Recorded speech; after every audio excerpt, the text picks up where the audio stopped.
Madame, monsieur, bonjour et bienvenue à l'EDT 6, votre édition d'information trimestrielle, un JT mauricien décalé sur le web. Et qu'est-ce qui a bien pu dominer l'actualité de ce second trimestre de 2012?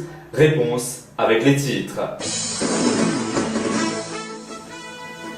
Chez les politiciens, la grosse actu ce trimestre est l'avortement des députés. Ils ont transgressé les religious bonds au nom du rationnel. Nous vous proposons un giga dossier à ce sujet. Trafic et magouilles et les interminables scandales à l'eau de rose éclatent et font parler. Pendant ce temps, le Premier ministre décide sur un coup de tête de défendre les intérêts britanniques et américains plutôt que les nôtres. Un Culture Club, le monde a célébré la fête de la musique, nous avons célébré la fête de la censure. Et côté médias, nous parlerons de la récidive, du copier-coller vendu et des politiciens qui s'invitent assez maladroitement aux médias sociaux.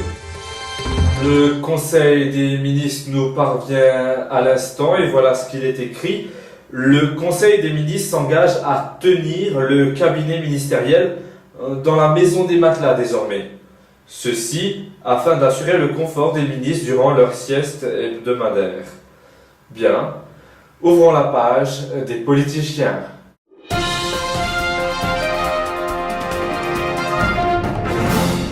Je vous le disais à l'instant, la principale actu ce trimestre est l'avortement. Nous vous proposons donc un dossier sensationnel à ce sujet, et qui dit gros dossier dit un gros jingle spécial dossier. Dossier sensationnel. Bonne nouvelle, les politiciens, députés, du moins la plupart, 50 pour être exact, ont finalement pu avorter ce trimestre, et ce non sans difficulté. Avant d'entrer dans les détails, voyons rapidement avec Métro de Mifra, pour notre mot du trimestre, la définition de ce mot qui a été sur toutes les lèvres ce trimestre, avortement. L'avortement, du latin aborto, est un droit accordé aux femmes de choisir ce qu'elles souhaitent faire de leur corps, qu'on a jugé bon de ne pas leur accorder jusqu'ici. Pourtant, c'est la seule solution pour sauver la planète des imbéciles. Si la mère d'Adolf Hitler avait avorté, il n'y aurait pas eu la Seconde Guerre mondiale, par exemple. Oui, c'est une théorie assez intéressante. Ou peut-être pas. Bref, 50 députés ont donc pu avorter de leurs opinions archaïques, de leurs sentiments conservateurs et surtout de leur lâcheté politique habituelle. C'est suffisamment rare pour qu'il faille qu'on le souligne et le félicite.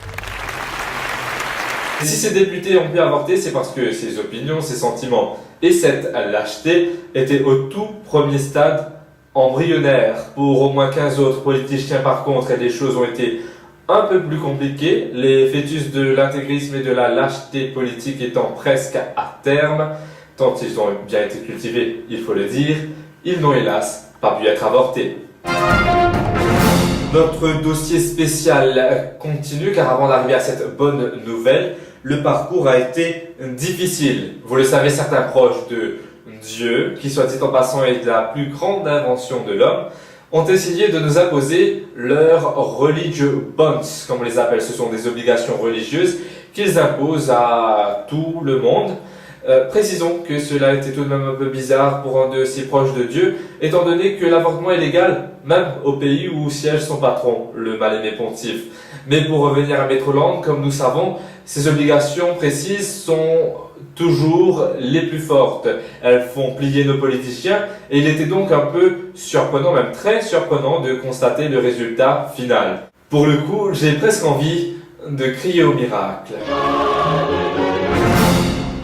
Et un bémol pour clore notre dossier, puisque nos politiciens sont incapables de faire un sans faute, il s'agit d'une des conditions sous lesquelles il est autorisé d'avorter, celle qui le permet dans l'éventualité où il y a un risque de malformation physique ou de handicap mental.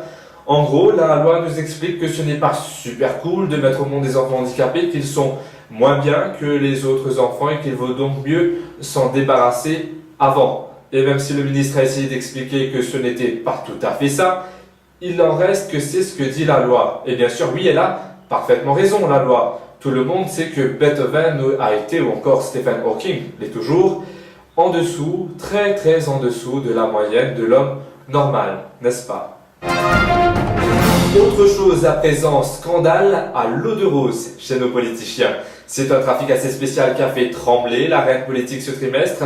Très peu ont compris ce dont il s'agit comme d'habitude, mais ce n'est pas grave, car ce qui compte le plus en l'occurrence, c'est qu'on soupçonne qu'il puisse y avoir l'implication de politiciens véreux dans ce vilain trafic. Et c'est de là que nous vient le scandale à l'eau de rose, un véritable soap opéra de politiciens.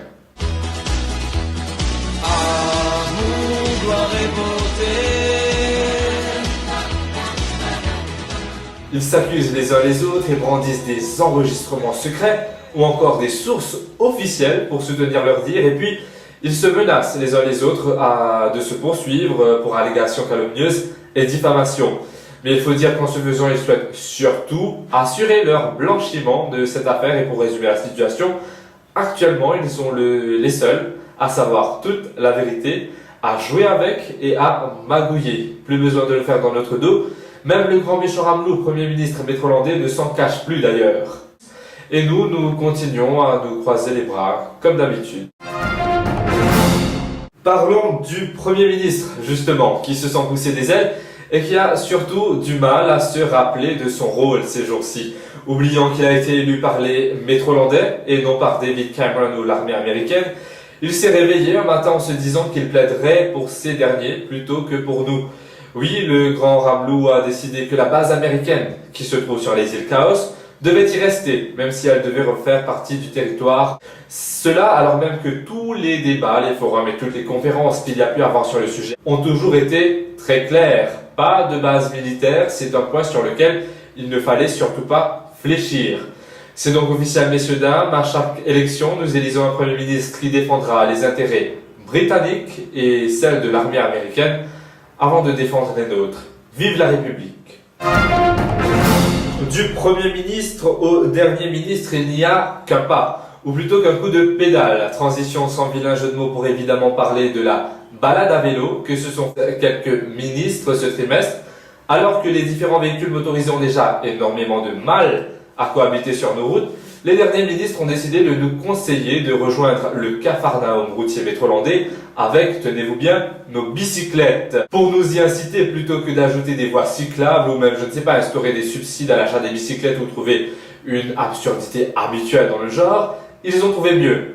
Une idée beaucoup plus ou moins intelligente. Ils ont décidé de faire une balade à vélo lors d'une journée. Oui, une seule journée. La durabilité ne semble pas faire partie des objectifs des derniers ministres. La balade s'est donc déroulée dans les rues de la capitale sous haute escorte policière, en des conditions tout à fait normales, bien sûr, et surtout en des tenues de ville tout à fait normales aussi.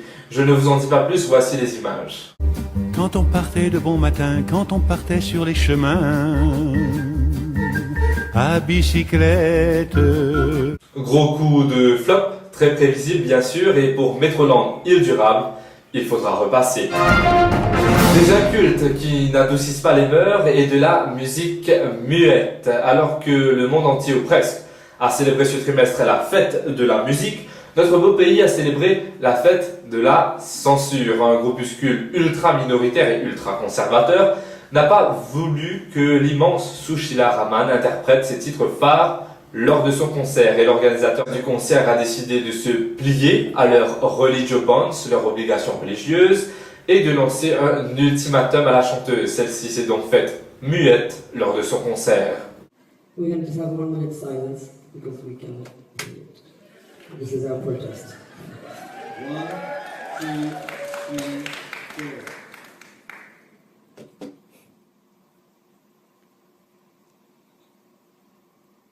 L'inculte ministre de la Culture a d'abord trouvé la censure ignoble, puis en réalisant que les obligations religieuses priment dans notre bel état que certains voudraient croire séculier, il s'est ravisé et a acclamé la censure. Bref, pour compenser et surtout pour éviter que ces incultes groupuscules ne viennent frapper à vos portes demain pour effacer les titres qu'ils n'aiment pas de vos baladeurs et de votre playlist, nous faisons de la résistance et nous vous proposons quelques secondes d'affront à la censure, que dis-je, d'outrage aux incultes. Nous vous proposons de la musique, tout simplement.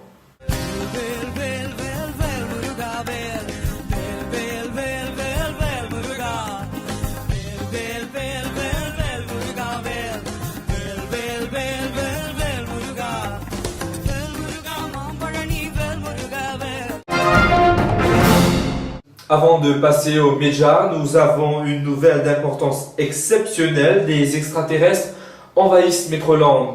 Ce ne sont pas des petits hommes verts, mais de grands fantômes ultra white. À vrai dire, ces extraterrestres sont une idée de la dernière ministre de la Famille qui souhaite en ce faisant rendre notre île, je cite, une île aux valeurs familiales. Les extraterrestres ultra white devraient apparemment donner l'image d'une famille harmonieuse et réunie. Vous voyez les images à l'écran. Je ne sais pas s'ils vous donnent envie de vous réunir, mais moi, ils me donnent surtout envie de déguerpir ces bonhommes.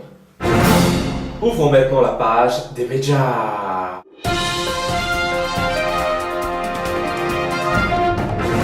Le copier-coller vendu. Nous vous en parlions l'an dernier dans une de nos éditions d'information trimestrielle. Souvenez-vous, comment faire quand il faut boucler et qu'il vous manque du contenu. Si vous, rédacteur en chef, ou vous, monteur, vous vous êtes déjà posé la question, rien de plus simple, dupliquer. Eh bien, le concurrent direct de l'auteur initial du copier-coller vendu a décidé de riposter. Oui, un autre hebdomadaire d'information a dupliqué son contenu en format différent dans le même journal ce trimestre, comme vous pouvez le voir d'ailleurs. Et décidément, les rédactions métrolandaises sont devenues fans du copy-paste and sell. Admettons-le, c'est tellement plus simple que de trouver du contenu en même temps. Les politiciens se mettent aux nouveaux médias, ayant sans doute réalisé qu'Internet est une superbe plateforme de libre expression et en conséquence de propagande. Le parti du cœur mal aimé a créé une web radio qui pour l'instant ne diffuse que les conférences de presse et des vieilles chansons militantes qui reflètent parfaitement d'ailleurs l'ère de nostalgie dans laquelle certains sont encore bloqués en ce moment. Mais la web radio promet de venir bientôt avec du beau, vrai contenu. Et pendant ce temps, le Parti Soleil à l'ombre a lui créé, ou du moins essayé de créer une émission de web TV sur Facebook, plutôt que sur une plateforme de partage de vidéos. Allez savoir pourquoi. L'émission s'appelle Qui la vérité et nous est présentée par nul autre que Barbie. Je vous propose de regarder un extrait de la bande-annonce. Le MSM présente Qui la vérité, une émission basée sur les questions parlementaires et ça qui passait dans le Parlement. Bienvenue dans la plateforme Qui la vérité. Nous n'avons pas capable d'imposer quoi que ce soit l'eau, une jeune fille ou bien l'eau, une madame. Pour une grande partie, pour une grande compagnie, le CEB, le vote. Après ce gouvernement-là, il dit putting people first, mais clair aussi, quelle catégorie people et people first? Bon, visiblement, les talents et compétences de Barbie en tant que présentatrice semblent avoir été acquises à la télévision nationale, si vous voyez ce que je veux dire. Bref, nous souhaitons la bienvenue aux politiciens sur les médias sociaux, mais de grâce, ne les polluez pas autant que vous le faites déjà sur les grands médias. Et puis, très rapidement, nous avons célébré la journée internationale de la liberté de la presse ce trimestre. L'occasion pour nous de vous rappeler que trop de médias à Metroland pratiquent l'autocensure ou le cirage de pompe dans certains cas. Nous sommes maintenant arrivés au traditionnel et tant attendu tiercé de tête des coquilles et des pépites entendues et lues dans les médias ce trimestre. Et à l'honneur pour cette d'été, les accrochages de doigts et fourchages de langue. À la troisième place, préliminaire. À la seconde place, sucier au lieu de sucrier. Et à la première place, malfaiteur, enfant de malfrat et d'un malfaiteur. Un dernier mot avant de nous quitter. Vous l'aurez sans doute remarqué, l'actualité ce trimestre a surtout été faite de faits divers, très souvent rapportés par les médias comme s'il s'agissait de telenovelas. Et même si c'est vrai que le taux de criminalité est en baisse, il faut que nous réalisions que c'est un peu comme si nous étions passés de 10 vols à l'arraché par semaine à 4 meurtres monstrueux par semaine. Ne nous précipitons donc pas à nous féliciter d'avoir réduit le nombre 10 au nombre 4. Voilà, c'est la fin de cette 6e édition d'information trimestrielle. Merci encore une fois de votre soutien grandissant et de votre fidélité. Rendez-vous dans 3 mois pour remettre l'actualité à l'endroit ou à l'envers d'ailleurs. À bientôt.